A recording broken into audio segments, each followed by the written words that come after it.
नमस्कार, स्वागत है MH1 के सोशल मीडिया प्लेटफॉर्म पर। आज हम चर्चा करने जा रहे हैं अंकिता से जुड़े कुछ ऐसे सवाल जो सुलझे नहीं हैं। सबसे पहले मैं अपनी टीम की तरफ से अंकिता को श्रद्धांजलि देता हूं। इसके साथ ही हमारे साथ हमारे स्टेट हेड MH1 के योगेश राणा सर हैं, जिनके साथ हम उन सवालों की बात करेंगे और चर्चा करेंगे। सर, स्वागत है। Thank you. सर, सबसे पहला सवाल ये उठता है, विपक्ष लगातार इस मुद्दे को लेकर, क्योंकि काफ़ी लंबा समय हो गया था, विपक्ष ये सवाल उठा रहा था कि सरकार और पुलिस प्रशासन इस पे उस तरीके से कार्रवाई नहीं कर रही थी। सर, किस तरीके से देख रहे हैं?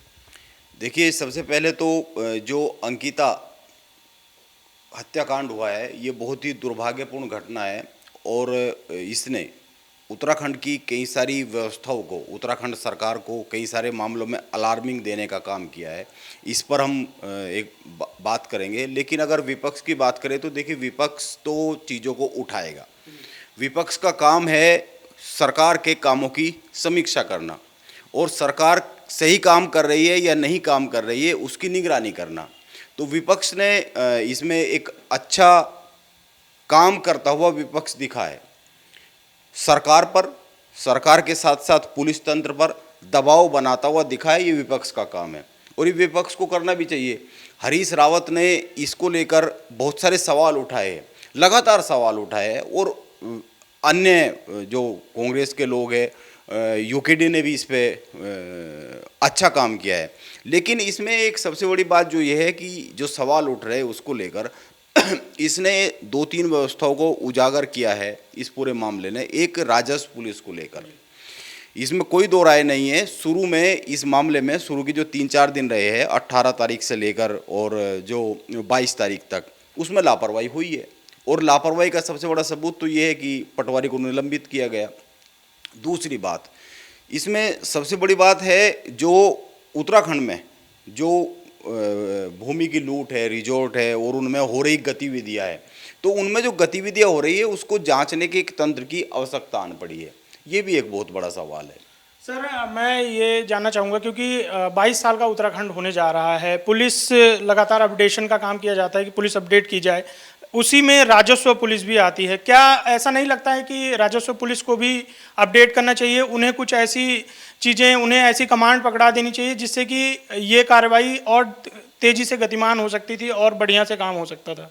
दरअसल राजस्व पुलिस का तो ये काम ही नहीं है। जो रेगुलर पुलिसिंग है वो राजस्व पुलिस का काम ही नहीं है। वो राजस्व का ही काम, जो उससे जुड़े हुए जो लोग हैं, आपके पटवारी है, कानून गो है, वो पूरे DM और कमिश्नर तक पूरी एक चेन बनती है, तो वो अपने राजस्व का ही काम ठीक से कर ले। आज की जो पुलिसिंग है वो बहुत आधुनिक हो गई है। हर जगह आपको फिंगरप्रिंट लेने हैं, आपको ब्लड सैंपल लेने हैं, आपको सर्विलांस पे लेनी है, इलेक्ट्रॉनिक डिवाइस सर्विलांस पे लेनी है, तमाम काम है। ये उनको प्रशिक्षण ही नहीं है पटवारी और जो राजस्व पुलिस का काम है। और ये दुर्भाग्यपूर्ण स्थिति है कि उत्तराखंड का बहुत बड़ा हिस्सा, 60% से ज़्यादा बड़ा हिस्सा वो इसी में आता है।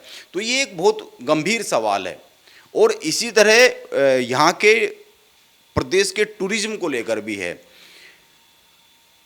इन पर बड़े गंभीरता से काम करने की जरूरत है कि ये जो रिजॉर्ट बन रहे हैं, ये जो टूरिज्म के नाम पे बन रहे हैं, इनमें हो क्या रहा है, ये भी तो एक देखने की बात है। एक चीज़ सबसे बड़ी बात ये है, अभी विभागीय मंत्री जब ऐसा मतलब जब ये कांड हो गया, ये चीज़ें हो गई हैं, इसके बाद मुख्यमंत्री की कार्यप्रणाली पर कहीं सवाल नहीं उठते हैं, लेकिन कहीं ना कहीं विभागीय मंत्री सतपाल महाराज का ये कहना है कि नए कानून कुछ अलग अपडेशन करना चाहिए। तो क्या जब कोई काम हो जाए या कोई घटना हो जाए, इसके बाद ही क्या मंत्री तभी जागते हैं? ये दुर्भाग्यपूर्ण स्थिति है इस प्रदेश की राजनीति की। आप ये देखिए कि इस पूरे मामले में जब ये 22 तारीख को रेगुलर पुलिस को दिया गया और रेगुलर पुलिस ने जो जांच की, वो कुछ ही घंटों में पूरा मामला खोल दिया। जो आरोपी है वो गिरफ्तार हो गए, डेड बॉडी भी मिल गई। और फिर आप मुख्यमंत्री के जो पूरी की पूरी एक्टिविटी रही है वो आगे बढ़ के आपका इसको लेकर SIT गठित करने की बात हो या फिर ये एक आश्वासन हो फास्ट ट्रैक कोर्ट में इसको लेके जाएंगे, और जो लगातार निगरानी करते हुए वो दिखे, ये एक पक्ष है। लेकिन इसमें सबसे बड़ी बात यह है कि ये जो इसमें आप ये देखेंगे, आप अगर ऋषिकेश की बात करें तो प्रेमचंद अग्रवाल, और अगर श्रीनगर की बात करें तो धन सिंह रावत, और वहीं से लगा हुआ जो विधानसभा सीट है यमकेश्वर, वहाँ पर रेणु बिष्ट। जो ये 3 लोग हैं, इनकी गतिविधि कहाँ दिखी है? अगर आज अंतिम संस्कार पूरे दिन के बाद हुआ है और वहाँ लोगों में कुछ गुस्सा था या अंकिता के परिजनों में कोई बात थी, वो पोस्टमार्टम रिपोर्ट का इंतजार कर रहे थे, या उनको किसी बात पर शक था, पुलिस की किसी कार्रवाई पर शक था, या जैसे उसको रिजॉर्ट को ढाया गया उसमें साक्ष्य मिट जाने की उनको आशंका थी, तो अगर ये सारे की सारी उनके भीतर कहीं दुविधा थी तो ये सबसे बड़ा प्रश्न खड़ा होता है जो क्षेत्र का प्रतिनिधि कर रहे हैं। कहाँ धन सिंह रावत कहाँ हैं? उनको वहाँ जाना चाहिए था, मुलाकात करनी चाहिए थी। रेणु बिष्ट को लेकर अगर गुस्सा दिखा तो गाड़ी तोड़ी गई तो क्यों? यानी कि आपका कम्युनिकेशन नहीं है, आप पर जो लोग हैं उनको आप पर भरोसा नहीं है, जाहिर सी बात दिख रही है।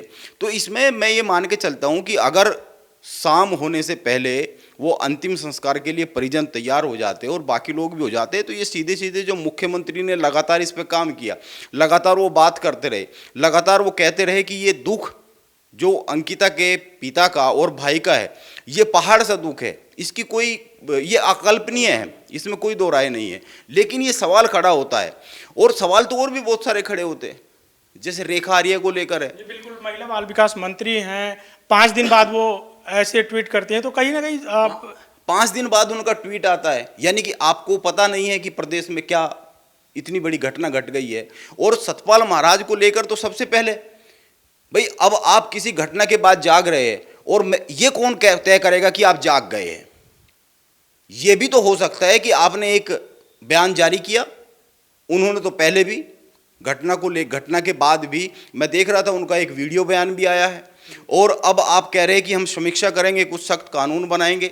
आप तो पिछले सरकार में भी 5 साल मंत्री रहे और इन्हीं महकमों के मंत्री रहे और अभी भी आप इन्हीं महकमों के मंत्री हैं। तो अगर आपको अब ये कहने की जरूरत आन पड़ी है कि हम इसको लेकर इनकी समीक्षा करेंगे, कुछ सख्त कानून बनाएंगे, तो अब तक क्या आप सो रहे थे?